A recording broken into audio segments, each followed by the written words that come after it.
After a summer of anti-car madness, I'd like to begin the series with the tale of the nurse from Bath, who saved for 6 years and ditched her boyfriend so she could buy a Dodge Viper. But we can't, because TopGear is a responsible consumer program with its feet very firmly on the ground.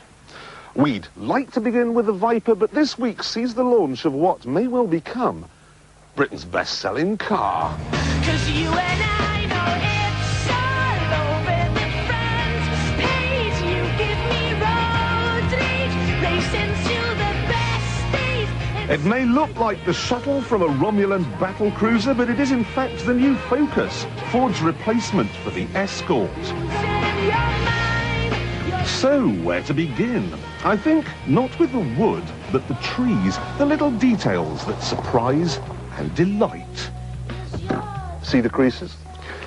They appear to be there for show, but in fact they're there to show a driver where the front of the car is.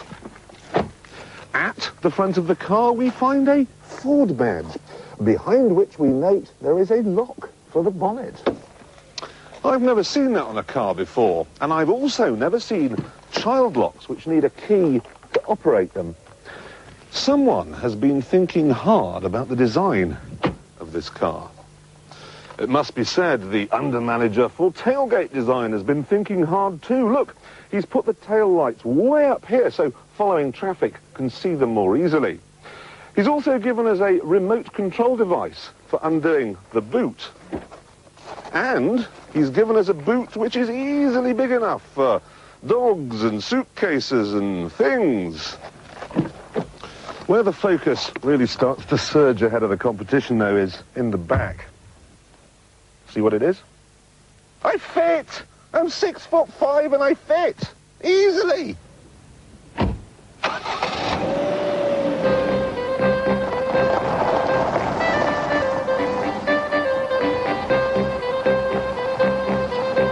Unlike the Golf or the Astra or the Renault Megane, the Focus has independent rear suspension. You see, if one back wheel runs over a bump in an ordinary hatchback, both back wheels bounce up and down.